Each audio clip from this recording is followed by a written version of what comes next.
Vamos falar de previsão de demanda, tá? Esse assunto está muito dentro da disciplina de administração de materiais, tá? Então, eu usei alguns livros que vocês vão ver lá no final, nas referências de administração de materiais para fazer essa aula. E por quê? É, esse assunto realmente ele está dentro desses livros de administração de materiais, mas essa previsão de demanda ela tem um impacto muito grande quando a gente está falando da gestão de cadeia de suprimentos, né? Porque a gente precisa conhecer essa demanda da gente para poder planejar a cadeia de suprimentos. Por isso, ela é um assunto que fica entre as duas disciplinas e que é importante que vocês aprendam. E o que é, então, previsão de demanda, né? Previsão de demanda, né, quando a gente fala de previsão, previsão é uma tentativa de adivinhar o futuro, tá? É de se antever, né? Entender que vai acontecer alguma coisa no futuro e tentar quantificar, né? Isso aí. Então, a previsão de demanda é uma tentativa de adivinhar o consumo futuro de um produto e de um material, né? É hoje você olhar para frente, né? Então você tentar acertar quanto daquela coisa vai ser consumida futuramente, tá? Isso é prever a demanda, tá certo?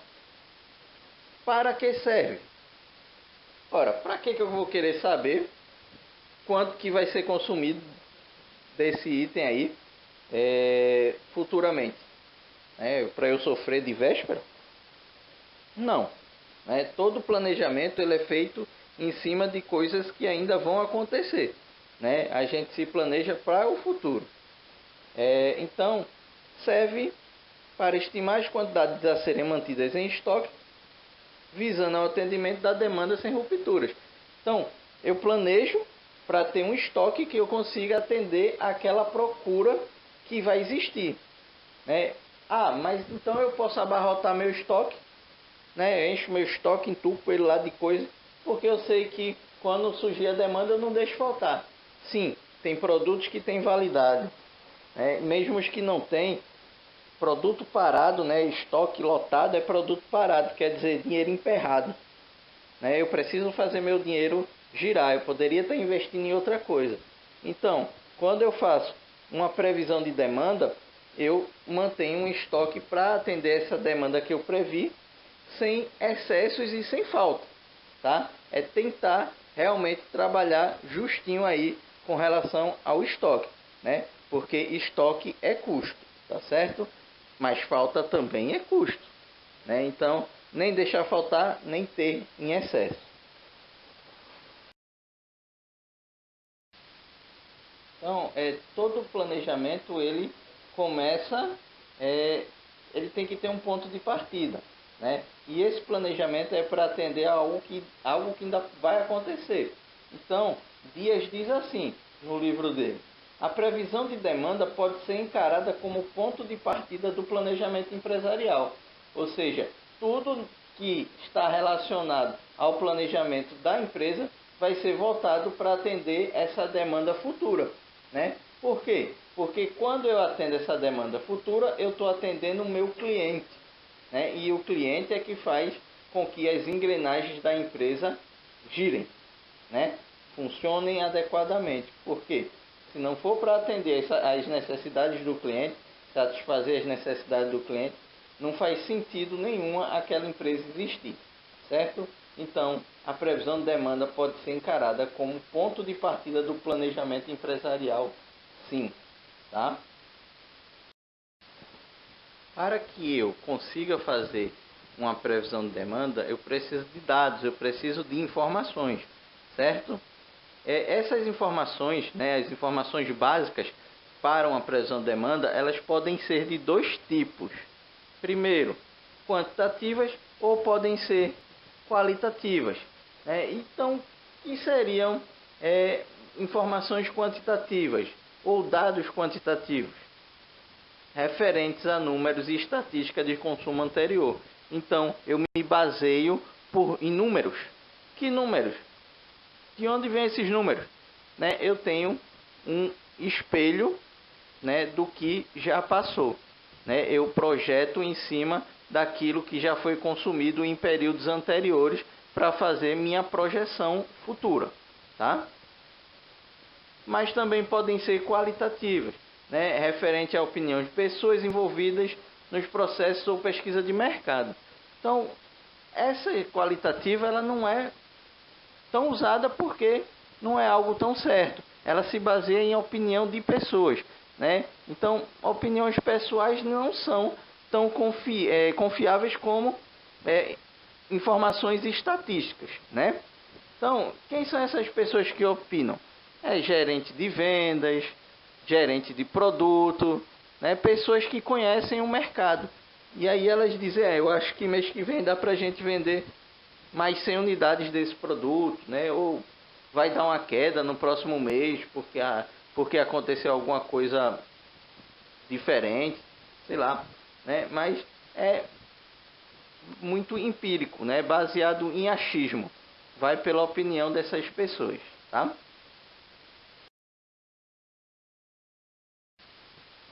Conhecido o que é a previsão de demanda, para que serve e tal. Vamos sair um pouquinho dessa parte teórica, dessa parte chata, e vamos começar agora a conhecer, né, os principais tipos de previsão de demanda. Vamos conhecer e vamos aprender a calcular, tá? Os métodos mais conhecidos. Primeiro, método do último período. Esse daqui é o mais simples de todos e também o menos confiável, o menos usado, digamos assim. Mais simples, menos utilizado e pouco confiável, pois não tem fundamento matemático. Ele não tem cálculo nenhum. Ele simplesmente diz que o que foi consumido no período anterior vai ser o mesmo que vai ser consumido no período futuro, né? Então, se mês passado foram consumidas 100 unidades, eu assumo que no próximo mês também vai ser consumido 100 unidades. Então, eu simplesmente repito o pedido, né? Se foi comprado 100, compra 100 de novo e fica assim a vida toda. Consiste em prever o consumo futuro como simples repetição do consumo anterior, ou seja, só repete o pedido anterior, né? Mais nada. Então, esse é o mais simples, mas para vocês conhecerem apenas isso aí, provavelmente vocês não vão usar nos locais de trabalho de vocês. Próximo é o método da média móvel simples. Apesar de ainda ser muito usado devido à simplicidade, é também pouco confiável, né? Ele tem um número de erros muito grande, a margem de erro dele é muito grande, né? Mas é muito usado. Por quê? Porque ele é muito simples. Então, aquele pessoal que não tem muita habilidade com essa parte de cálculo, né? Pequenos negócios, onde às vezes é o próprio dono que administra, que compra, que faz tudo, e que às vezes não tem essa habilidade toda, ele faz o quê? Ele usa esse método por ser mais simples e ter pelo menos alguma projeção para ser feita, né? Não dá um tiro totalmente no escuro. Ele não dá um tiro totalmente no escuro. Ele tem pelo menos um cálculo, por mais básico que seja, é um cálculo, tá? Consiste em apontar a previsão futura de consumo como sendo a média aritmética dos períodos, né? Então, você pega, né, vamos supor, eu quero comprar agora para o mês de julho, né? Fazer uma compra, um pedido para o mês de julho. Então eu pego todo o meu histórico até junho, né? Tudo que foi comprado, tudo que foi vendido, no caso, somo, divido pela quantidade de meses, né? Somo tudo, divido por 6, tá? Aí eu tenho uma média de vendas, né? Uma média mensal de vendas. Com essa média mensal de vendas, eu assumo que próximo mês e nos demais vai ficar, né, nessa média aí, e aí eu compro o próximo mês nessa média, né? Essa média que eu encontrei somando todos os consumos dos meses e dividindo pelo número de meses. Quando chegar para comprar do mês 8, eu posso fazer a mesma coisa. Eu posso pegar, somar o consumo dos 7 meses e dividir por 7. Vou ter uma nova média, faço o pedido para agosto. né? Então, vejam como é simples. É só fazer a média aritmética dos consumos dos períodos em questão, tá? Vamos a um exemplo, tá? Vamos ver essa tabelinha aqui, né? E essa tabela tem o consumo de 5 meses. Então, se eu quiser saber qual é o consumo do próximo sexto mês, usando os dados dessa tabela, pelo método da média móvel simples, é só fazer a média aritmética dos 5 períodos, tá? A fórmula é essa, tá? Consumo médio é igual à soma dos consumos, C1 mais C2 mais C3 mais Cn, né? Então, quantos consumos tiver, eu coloco em cima, dividido por N. Que é N? O número de períodos, né? Nesse caso são 5 períodos, são 5 meses, tá? Então, ó, usando esses 5 números aí, esses 5 meses para calcular o sexto, basta somar os consumos, 3 mais 7 mais 5 mais 6 mais 4, dividido pelo número de períodos. Quantos períodos? 5 meses. Então, 5 períodos. Dá quanto? 5 unidades, né? 3 mais 7, 10. 10 com 5, 15. 15 com 6, 21. 21 mais 4, 25. 25 dividido por 5, 5 unidades. Então, eu estou dizendo que no mês de junho eu vou ter um consumo de 5 unidades, tá? Detalhes importantes, principalmente na hora de responder questões, né? Questões inclusive de concurso. Muitas vezes ele dá uma tabela assim, com 5, com 6, com 7, com 12 meses, né?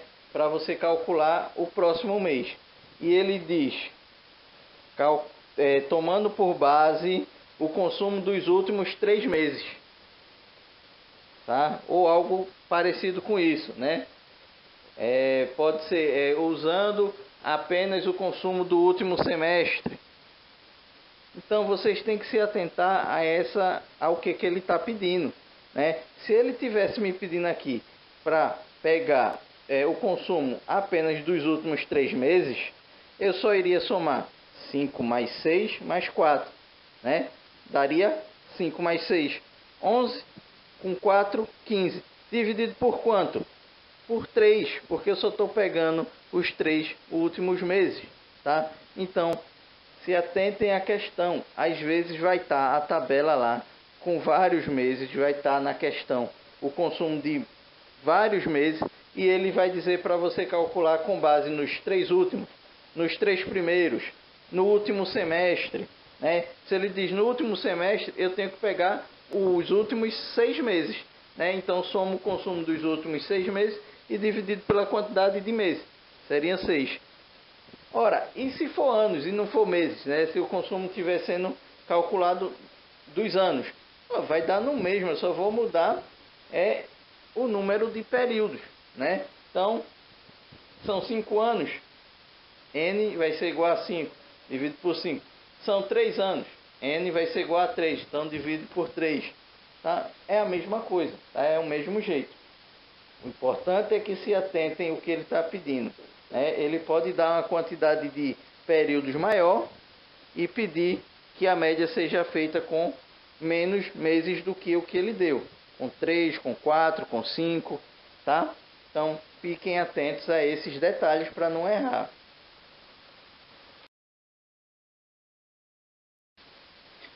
Terceiro método é o método da média móvel ponderada, tá? Apresenta um pouco menos distorções que a média móvel simples, tá? Mas ainda assim é pouco confiável, né? Ainda não temos uma confiabilidade muito grande, né? É um método também muito simples de ser usado, tá? Não tem grandes dificuldades, não dá trabalho, tá? São cálculos bem rápidos e fáceis. É basicamente uma média ponderada, uma média aritmética ponderada. Consiste em atribuir à previsão de consumo o valor da média aritmética ponderada. Atribui-se pesos maiores a consumos mais recentes, né? A soma dos pesos deve ser 1 ou 100% se tiver em porcentagem. Detalhe, né, que vocês têm que estar bem atentos. Quanto mais recente é o consumo, maior vai ser o peso. E por que é tão importante se ater a isso? Muitas questões, né, concursos, eles não dizem o peso que ele está dando para qual mês vai ser referente. E aí, você que tem que ter essa sensibilidade. Ora, se por regra eu estou dizendo que o maior peso vai ser para o consumo mais recente, e se o cara me dá 3 pesos, eu já sei que se só tem 3 pesos, eu só vou usar 3 períodos. Se eu vou usar 3 períodos porque eu tenho 3 pesos, eu tenho que saber que desses 3 períodos, o período que for mais recente, tá, vai ter o maior peso dos 3 que foram dados, tá? O segundo maior peso, e o mais distante, o menor peso, tá? A gente vai ver um exemplo para ficar mais fácil de ser entendido. A gente vai usar essa tabelinha aqui no nosso exemplo. Vejam que aqui tem 5 anos, né, de 2000 a 2004, e o consumo desses respectivos anos. E aí embaixo ele dá os pesos, para que seja usado na forma. 15, 35, 50. Então, quantos pesos tem ali? Tem 3. Ora, mas tem 5 anos. Quer dizer o quê? Não vou usar os 5 anos. Eu vou usar 3 anos, porque eu só tenho 3 pesos. E desses 5 anos aí, quais vai ser os 3 que eu vou usar? Quais os 3 que eu vou escolher? Sempre os 3 mais recentes. Ou seja, 2004, 2003, 2002. Tá? Então, tem 3 pesos diferentes ali, que quando somados dá 100%. Né? Quanto mais recente, maior vai ser o peso. Ou seja, 2004 é o mais recente. Então, o peso dele vai ser 50. 2003 é o segundo mais recente. Então, vai ser o segundo maior peso, 35. 2002 é o mais antigo. Então, vai ter o peso menor, que é 15%. Tá? Então, como é que a gente usa isso? Está aqui a forma. CM, que é o consumo médio, é igual a C1, ou seja, consumo 1, vezes P1, que é o peso 1, mais C2, consumo 2, vezes peso 2, mais C3, vezes P3, CN, vezes PN, tá? Então, vai ser consumo vezes o peso até que se acabe todos os consumos ou todos os pesos, tá? Então, vamos pegar esse exemplo aqui. Como é que a gente responde? Vamos montar logo ele. CM, consumo 1, 2004, 62, tá lá. Vezes o peso. Lembrem-se, quanto mais recente, maior o peso. Dos 3 pesos que foram dados, 50 é o maior. Posso jogar 50 direto na forma? Não. Ele está dado em porcentagem. Se está dado em porcentagem, eu tenho que dividir por 100. Então, é 50%.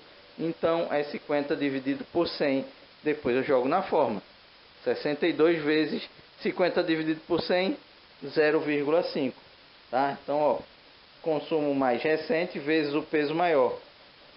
Mais segundo consumo mais recente, 2003, 66, tá lá, vezes o segundo maior peso, 35%, 35%, ou seja, 35 dividido por 100, 0,35.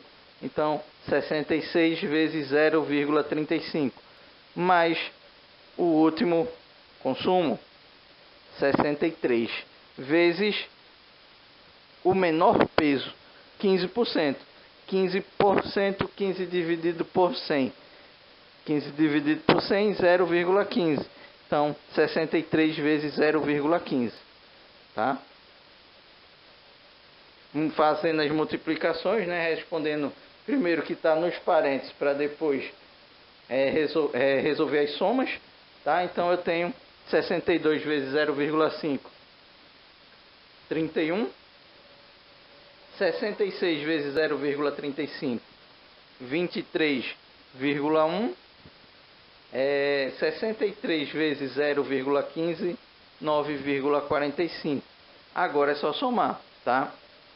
Quando vocês somarem, vocês vão ver que dá 63, alguma coisa, tá? Só que eu estou falando de quantidade, né? Se eu estou falando de quantidades, eu tenho que arredondar. Eu vou arredondar para quanto? Para o inteiro mais próximo para cima, tá? Então eu vou sempre arredondar para o inteiro mais próximo maior, tá? Então 63, alguma coisa eu arredondo para cima, arredondo para 64. Por quê? Por que não arredondo para baixo? Porque a gente está falando de quantidade, né? Quantidade você não vai chegar na padaria e dizer eu quero 5 pães e meio, né? Então vai ser números inteiros. Da mesma forma que se tiverem 6 pessoas na sua casa, né? E 5 delas disserem eu quero comer um pão inteiro, a sexta disser não, eu só quero comer meio, você não vai conseguir comprar o meio dela, né? Você vai conseguir comprar os 5 inteiros e o meio não vai. Ou você compra 6 para sobrar meio, mas atendeu essa sexta pessoa, ou se você não compra esse pão a mais, né, vai ficar alguém sem comer pão, tá? Então a ideia é essa. Eu arredondo para cima, que é para que não falte. Se eu arredondar para baixo, vai faltar um pouquinho, e isso pode fazer com que a produção pare, tá? Então lembrem-se, arredondem para o inteiro maior, mais próximo.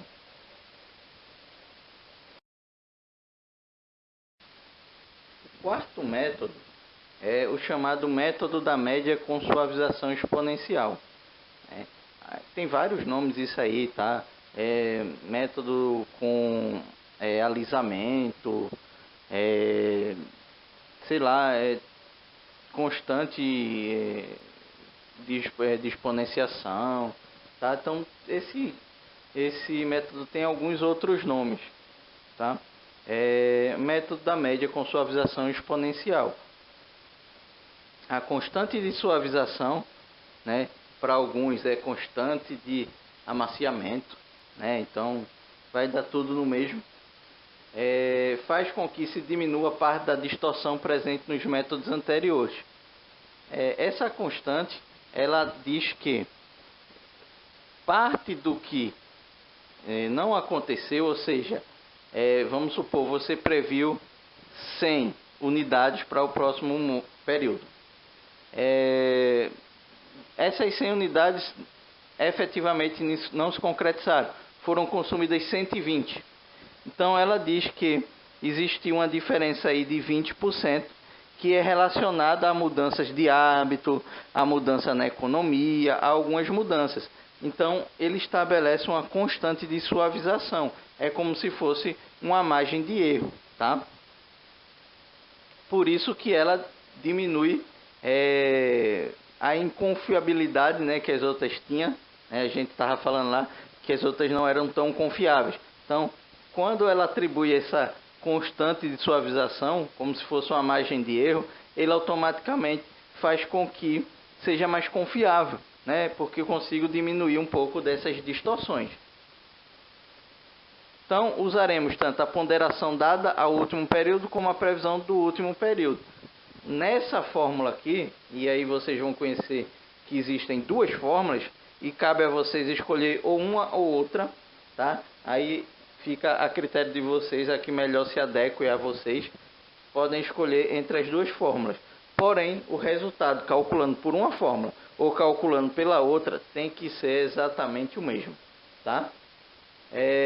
Vocês vão ver que na fórmula a gente usa tanto o consumo que foi o consumo anterior, como a previsão que foi para o período anterior também.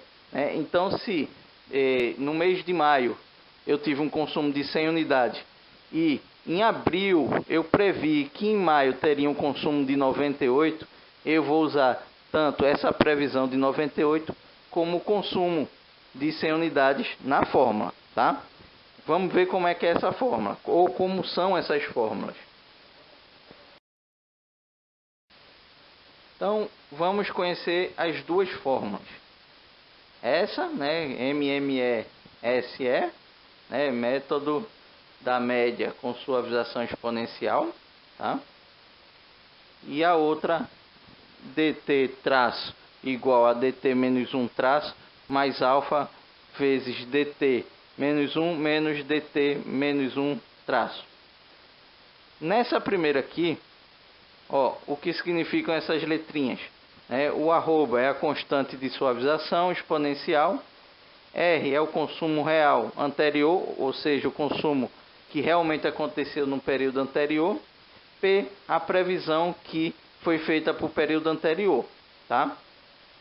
Nessa segunda, ó, sempre que tiver esse traço em cima, significa previsão, tá? Então, ó, dt traço significa a previsão que eu estou querendo calcular, a previsão para o próximo período, tá? dt menos 1 traço, ou seja, t menos 1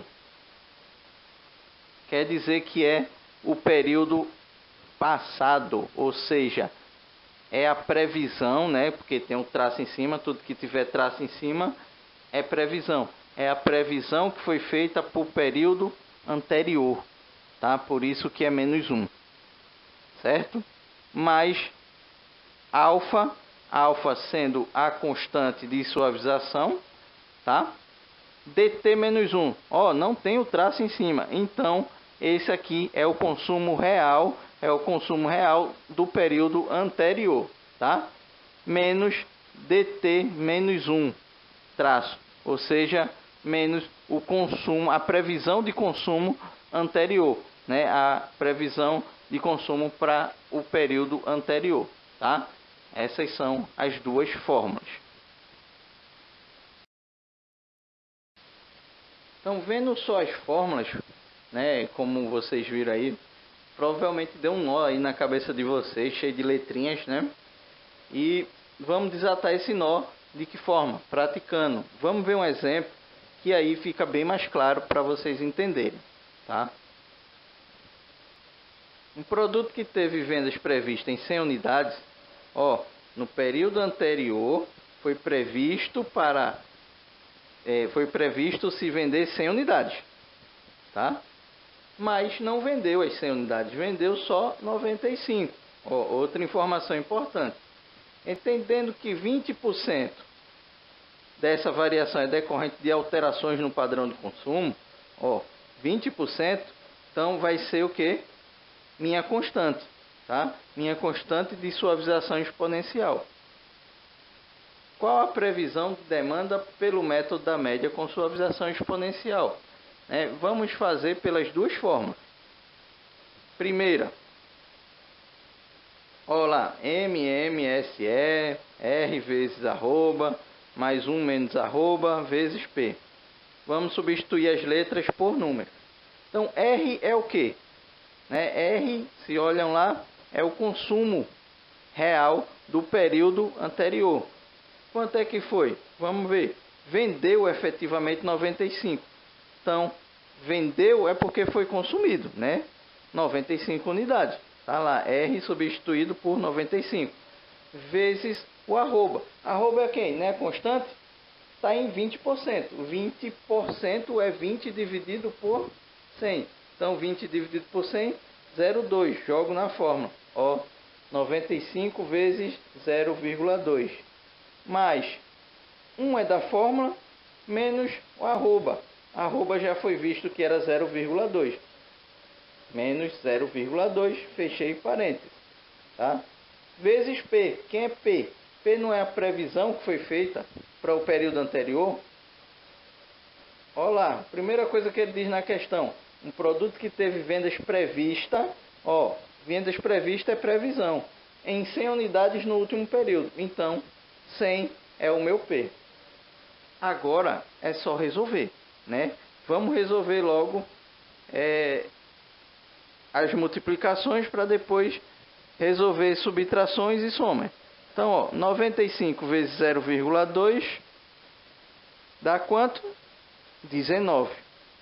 Tá? Mais 1 menos 0,2, porque está dentro de parênteses. Tem que dar preferência ao que está dentro do parênteses. 1 menos 0,2 0,8. 0,8 vezes 100 dá quanto? 80. 19 mais 80. Ó, 99 unidades, tá? Vamos pela outra fórmula. Vamos substituir. DT traço é a previsão, é o que eu quero descobrir, né? É a previsão futura. DT menos 1 é minha previsão do período passado. Quanto é? 100 unidades. Tá? Mais alfa. Alfa é quem? Constante de suavização exponencial. Quem é? 20%. 20% é 20 dividido por 100, dá quanto? 0,2. Tá? Abre parênteses. DT menos 1. Ou seja, não tem o traço em cima, então é o consumo de T menos 1. T menos 1 é o que? O período passado. Tá? Então, o consumo real do período passado, que ele diz que foi 100 unidades. Menos DT menos 1 traço. Então, menos a previsão do período anterior. Quanto é? Foi previsto 100 unidades, tá? Então, DT menos 1 é o que realmente foi vendido no período anterior, que é 95 unidades, e o previsto foi 100, tá? Ó, montada aqui, ó. Substituindo tem 100, né? DT menos 1 traço é 100, mais a alfa, que é 0,2, abre parênteses, o que foi vendido efetivamente no período anterior, 95, menos a previsão que foi feita do período anterior, que é 100. Tá? Vamos resolver o que está dentro do parênteses. 100 mais 0,2 vezes 95 menos 100, menos 5, tá? Atentem-se aos sinais, regra de sinais, tá? Menos 5. Vamos resolver agora a multiplicação primeiro, para depois soma, tá? Então, 100 mais 0,2 vezes menos 5, dá quanto? Menos 1.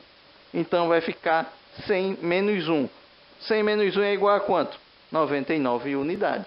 Está aqui a resposta, tá? Vejam que, independente do método, a resposta foi a mesma, tá? Espero que tenha ficado claro, que vocês tenham entendido.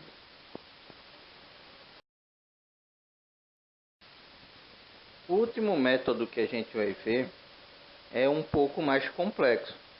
Nada muito difícil, tá? Só exige mais concentração de vocês, né? Exige que prestem mais atenção, porque vocês vão fazer uso de coisas que vocês já viram na vida de vocês, né? Vocês vão fazer uso de matemática que vocês viram lá pela 8ª série, mais ou menos, tá?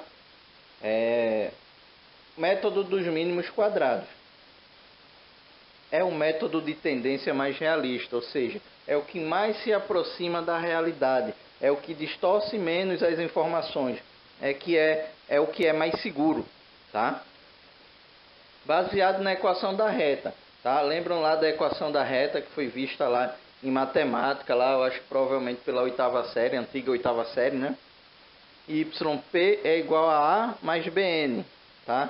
Então, isso daqui é a fórmula para calcular a previsão de demanda pelo método dos mínimos quadrados. Só que, para a gente calcular A e B, a gente tem que recorrer a uma outra coisa, né? Que também vocês já viram. Sistema de equação do primeiro grau. A gente vai ter um sistema de equação do primeiro grau, ou seja, a gente vai ter duas equações envolvendo A e B para descobrir esses valores e jogar aqui na fórmula, tá? Então, Y é a previsão de demanda, né? P é o período da previsão, ou seja, vamos supor que eu tenha 5 meses e quero calcular o sexto. Então, P vai ser 6, que vai ser o sexto mês, vai ser o período que eu vou calcular a previsão, tá? N é o número de períodos anteriores, né? É o número que eu estou me baseando para calcular o próximo, né? Se eu estou querendo saber o sexto e estou usando 5, então n vai ser igual a 5, tá? Então, n vai ser sempre p menos 1, tá? Então, A e B são números calculados no sistema de equação do primeiro grau. Tá aqui, ó, somatório de y, y é consumo, tá? Então, somatório do consumo igual a n vezes A, ou seja, número de períodos vezes A, mais somatório de x, x é período, tá? Então, somatório dos períodos vezes B. A segunda equação, somatório de xy, ou seja, do período vezes o consumo, igual somatório de x, somatório do período vezes A, mais somatório de x ao quadrado, ou seja, de períodos ao quadrado, vezes B, tá? A gente vai ver exemplo para calcular isso aí, tá certo?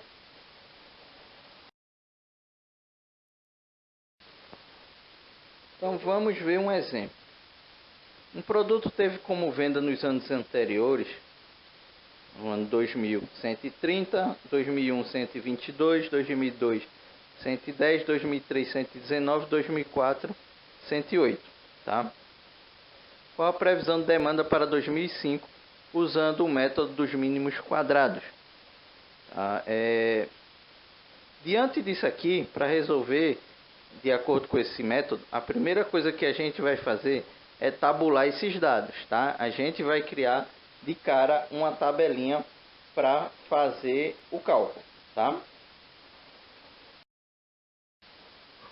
Vamos começar a tabular, então. Sempre construa uma tabela com 5 colunas, tá? Primeira coluna, período. Segunda coluna, y, que é o consumo.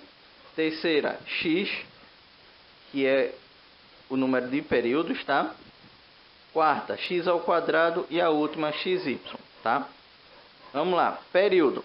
Conforme vocês viram lá na tabela, 2000, 2001, 2002, 2003, 2004, certo? Também na tabela ele diz o consumo de cada ano, né? Então, ó, primeiro ano, 130, 122, 110, 119, 108. Esses dados aqui, do período e de y, foram tirados da tabela que vocês receberam inicialmente na questão, tá? O x é o número de períodos.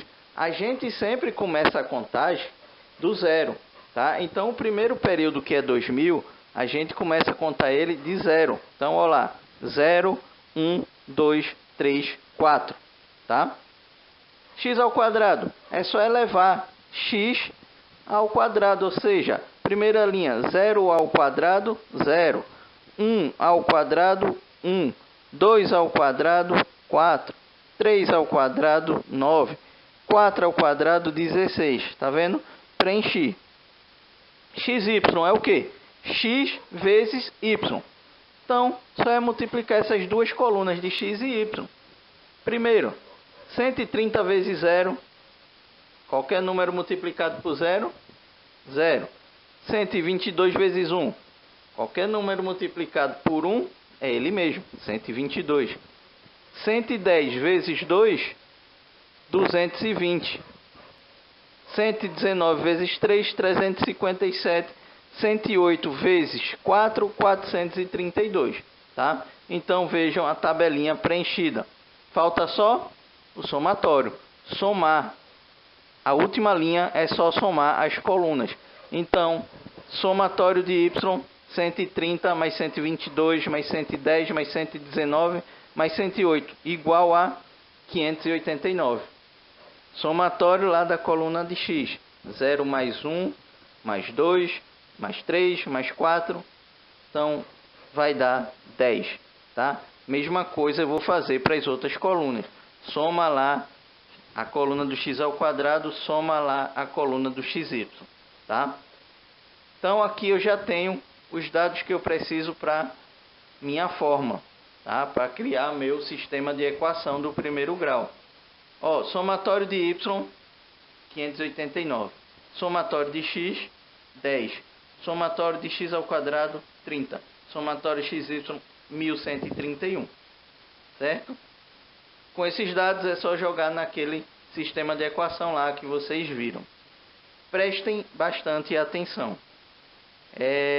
Quando preencherem isso aqui, prestem bastante atenção. Se errar aqui, errou tudo. Então, lembrem-se, sempre o x começa do zero, tá? E o último período, e vai até o último período numa contagem crescente. Então 0, 1, 2, 3, 4, se tivesse mais, 5, 6, 7, até o último período, tá? Lembrem-se sempre, x começa com 0, tá? De posse dos dados da tabela que vocês construíram, a gente consegue substituir essas letrinhas aqui da fórmula, tá? Então vamos lá. Somatório de y, quem é? Olhem lá no slide anterior, tabela anterior, vocês viram que era 589. É igual a n vezes a. Quem é n? É o número de períodos, né? Então 2001, 2000, 2001, 2002, 2003, 2004 são 5 períodos, tá? 5 vezes a. Mais somatório de x vezes b. Somatório de x tá lá também, é 10. 10 vezes b, tá? É igual, o de baixo, né? Vamos pro de baixo. Somatório de xy, 1131, tá aqui. Igual a somatório de x vezes a, 10a, mais somatório de x ao quadrado vezes b, 30b, tá? Aí, tá feito aí o sistema de equação. Sistema de equação basicamente tem duas formas de resolver. Uma pelo método da substituição, outra pelo método da adição. Para quem não lembra desse sistema de equação, eu aconselho que vocês pesquisem videoaulas no YouTube que ensinem a responder sistemas de equação do primeiro grau pelo método da adição, tá? Então, é bom vocês darem uma olhada, se vocês não recordarem, para que não fique dúvidas, tá?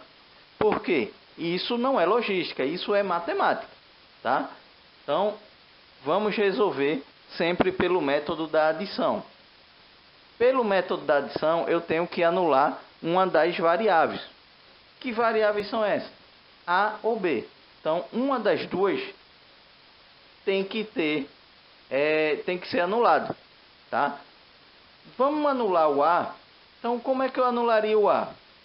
Para que eu anulasse o A, na primeira equação, o valor que está ali à frente do A não poderia ser 5. Né? Por quê? Se eu somar 10 com 5 dá 15. Para eu anular o A, eu teria que ter em cima menos 10. Tá? Por quê? Menos 10 com mais 10 dá 0. Tá? 10 menos 10, 0. Então, anularia A e ficaria só B. Então, como é que eu faço para que esse valor de cima, né, o 5A, ele se transforme em menos 10? Para que eu possa anular o A e ficar só com B. Porque com duas variáveis eu não tenho como resolver uma equação. Tá? Eu tenho que ficar com uma variável só para resolver uma equação de primeiro grau. Então, vamos lá. Eu preciso descobrir um número que multiplicado por 5 dê menos 10, para que eu possa anular menos 10 com mais 10. Tá? Como é que eu faço isso? Então, peguem o valor maior da variável. Qual é o valor maior? Em cima é 5A, embaixo é 10A. Qual é o valor maior? 10. Né? Isso aí está visível. Então, peguem o valor maior, dividam pelo menor. Então, se 10 é o maior, 5 é o menor. Então, 10 dividido por 5, 2. Coloquem o sinal negativo na frente. Pronto, menos 2. Tá? Então, o que é que eu vou fazer agora? Multiplicar a equação de cima todinha por menos 2. Então, a equação de cima todinha eu tenho que multiplicar ela por menos 2. Vejam que quando eu multiplicar ela todinha, ela vai assumir valores negativos. Então, vamos lá. 589 vezes menos 2, menos 1178. Igual 5A vezes menos 2, menos 10A, mais 10B vezes menos 2, ou seja, menos 20B. Tá? Lembrem-se dos jogos de sinais. Cuidado para não errar sinal. Se errar o sinal, erra a questão todinha. Tá? Então, são coisas que vocês têm que saber, que são coisas do ensino fundamental. Tá? Então, agora eu já tenho minhas duas equações, né? Uma que já era, a que está lá em cima, ó, 1131 igual a 10A mais 30B. Repito ela.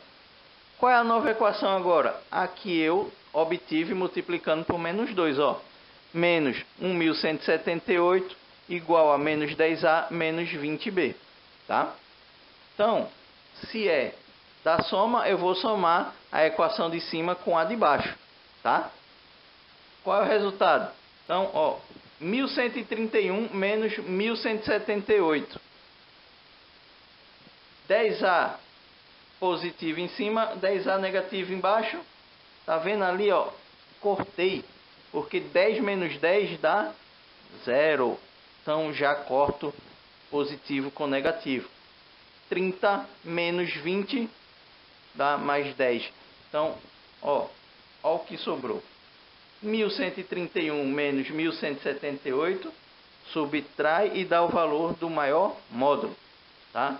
O maior módulo é 1178. Se 1178 é o maior, então vai ficar negativo. Então, 1178 1131 menos 1178 dá menos 47. Cuidado com os sinais, tá? Ó, 10A menos 10A cortou, então é 0, não preciso escrever. 30 menos 20, 10. 10 o que? 10B. Tá aqui. Então, o que for B fica de um lado, o que não for passa para o outro. Então, ó, menos 47 igual a 10B. 10 está multiplicando B, ele vai passar para lá dividindo. Então, B vai ser igual a menos 47 dividido por 10. Então, B é igual a menos 4,7. Tá? Isso tudo aí é matemática, tá? Matemática. Então, se tiverem com dúvidas, é bom que pesquisem na internet aí, pesquisem vídeos de YouTube ensinando essa parte de matemática para que vocês possam lembrar, tá? Ora, descobri o valor de B. Falta agora descobrir quem? O valor de A. Então, só eu substituir, não é? Eu posso escolher qualquer uma das equações e substituir. Qualquer uma das três, se eu substituir o valor de B, eu vou obter o valor de A. Vamos pegar essa primeira que está menor, 589 igual a 5A mais 10B, essa está menor. Vamos pegar ela? Ó, 589 igual a 5A mais 10B. 589 igual a 5A mais 10 que multiplica B. Quem é B? Calcularam lá, menos 4,7. Tá? Ó, 589 igual a 5A, 10 vezes menos 4,7 dá menos 47. 5A, né? Porque o que for A fica de um lado, o que não for passa para o outro, trocando o sinal, tá? Então, o 5A fica de um lado, o que não for passa para o outro.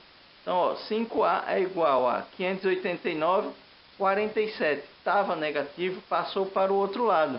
Passou positivo. Então, 5A é igual a 589 mais 47. 5A é igual a 636. 5 está multiplicando quando passa dividindo, tá? 636 dividido por 5. A é igual a 127,2, tá? Tudo isso aí, matemática, tá? Não tem nada de logística nisso aí. Só matemática.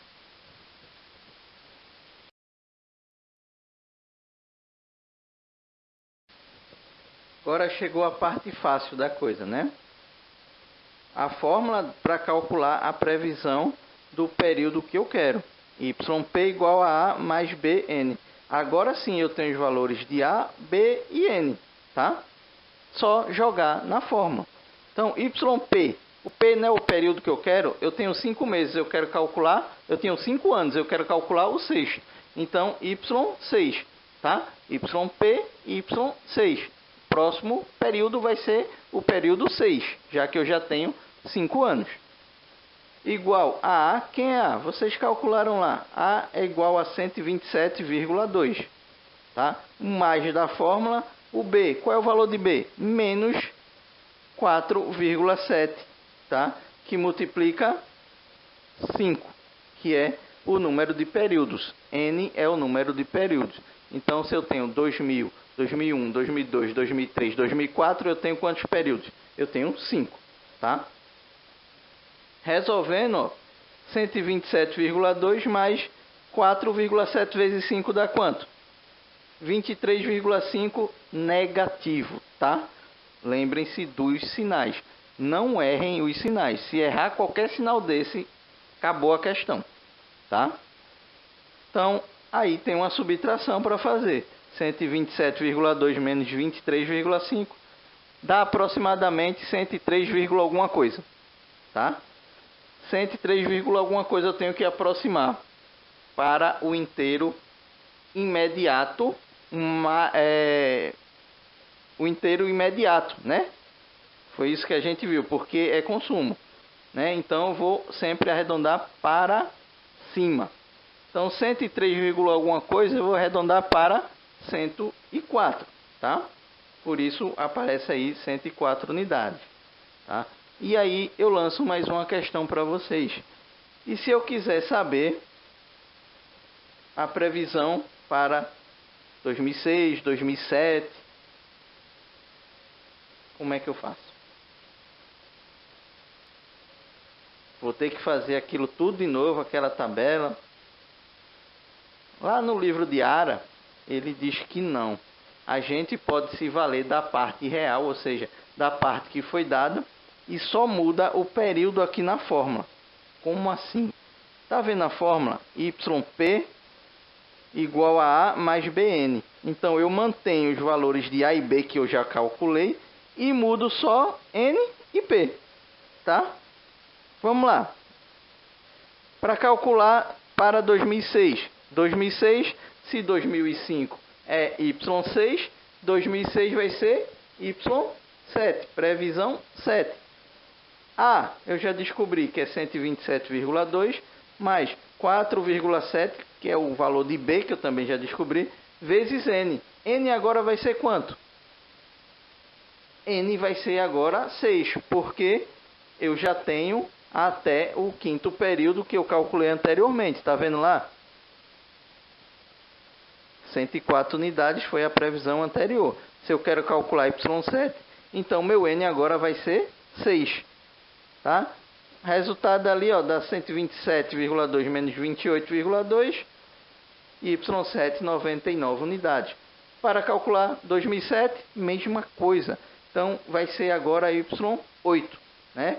2006 foi Y7, 2007, Y8. Mantém os mesmos valores de A e B, 127,2 e 4,7. Muda o N.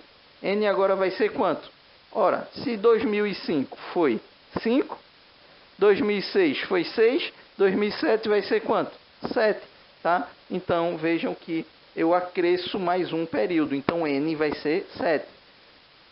Faz a questãozinha ali, ó, menos 4,7 vezes 7, menos 32,9. Tá? Cuidado com os sinais. Então, 127,2 menos 32,9 dá 94, alguma coisa.